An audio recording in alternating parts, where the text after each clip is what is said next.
The next very important thing nowadays, we are hearing that HPV vaccine. So what is exactly, చాలా మందికి rural ఏరియాస్లో వారికి ఇప్పటికీ దీని గురించి అవేర్నెస్ లేదు. దీన్ని మీ సైడ్లో ఎలా దీన్ని అందరి దృష్టికి తీసుకురావాలనుకుంటున్నారు? హెచ్పివి అనేది హ్యూమన్ పాపిలోమా వైరస్ అండి. So many people are coming, అంటే ఇప్పుడు ఫ్రాంక్గా చెప్పాలంటే వస్తున్నారు హెచ్పివి వ్యాక్సిన్ కావాలి అని చెప్పి దే ఆర్ కమింగ్. సో అలా వస్తున్న వాళ్ళలో but they don't know what is HPV virus. అసలు హెచ్పివి వైరస్ అంటే ఏంటో తెలియదు. సో అందులో ఏం టైప్స్ ఉన్నాయి, what do that actually cause అనేది, why are we taking the vaccine అనేది కూడా తెలియదు. అండ్ కిడ్స్లో తీసుకుంటున్నాము అనేది most of the mothers are unaware of it because they have never taken it. So అలా ఉందన్నమాట. సో ఇప్పుడు హెచ్పివి వ్యాక్సిన్కి వస్తే it actually protects us from cervical cancer. Cervical cancer lo, I wouldn't say HPV only plays the role. There are many other factors, genetic factors untai, so many other factors play a role. But when this coming to this HPV virus, when the woman gets repeatedly infected with this once infected with this HPV virus, ఎక్కువ ప్రిడిస్పోషన్ ఉంటుందన్నమాట. So major cause వచ్చేసి HPV vaccine, HPV virus which is causing this. ఈ vaccine ఏ ages వాళ్ళు తీసుకోవచ్చు? Girls and boys కూడా తీసుకోవచ్చు అని కొంతమంది అంటున్నారు. సో ఇది ఉమెన్ లో కూడా తీసుకోవచ్చు. అసలు ఎప్పుడు ఏ age perfect to take? Now it is that 9 years నుంచి 45 years వరకు every women can take it. అంటే ఉమెన్ కానీ 9 to 15 years వరకు వచ్చేసి girls and boys can take it. When it's 9 to 15 years, we give 2 doses and it provides 90% of protection. Once you are sexually active, we advise 3 doses.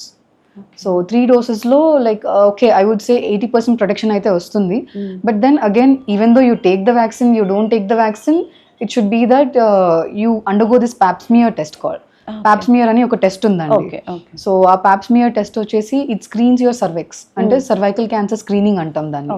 So every sexually active women every 3rd yearly ఖచ్చితంగా pap smear చేయించుకోవాలి. అసలు what is pap smear, అది ఎంతవరకు safe అంటారు? Pap smear test is nothing but gynaecologist internal examination చేస్తారండి.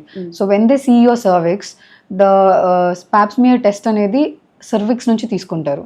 So both including the endo cervix, అంటే cervix కి కొంచెం లోపలగా అండ్ సర్విక్స్ కి కొంచెం బయటగా మొత్తం సెల్స్ అని మనం బ్రష్ తో జస్ట్ స్క్రేప్ చేస్తాం. స్క్రేప్ చేసి we send it for testing.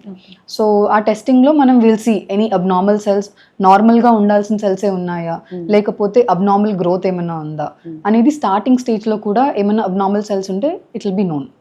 So మనకు ఆ అబ్నార్మల్ సెల్స్ అనేవి తెలిస్తే అది క్యాన్సర్ వరకు పోనీకోకుండా we can take prompt action. దాన్ని అక్కడి వరకు స్ప్రెడ్ కానికోకుండా వెంటనే మనం కట్ డౌన్ చేయొచ్చు దాన్ని.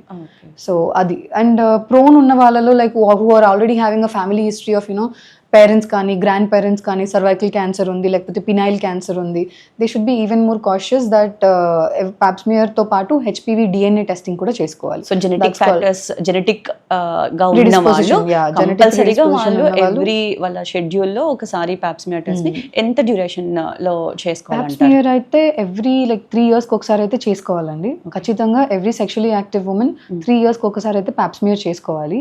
అండ్ కో టెస్టింగ్ అని ఒకటి ఉంది మనకి. మీరు అన్నట్టుగా ఇప్పుడు ఎవరికైతే జెనెటిక్ ప్రీడిస్పోజిషన్ ఉందో వాళ్ళని మనం we can advise co testing. Like HPV DNA కూడా టెస్ట్ చేస్తాం మనం. సో హెచ్పివి డిఎన్ఏ కూడా టెస్ట్ చేస్తే వాళ్ళు they can get it done like pap smear తో పాటు హెచ్పివి డిఎన్ఏ కూడా టెస్ట్ చేసుకోవచ్చు.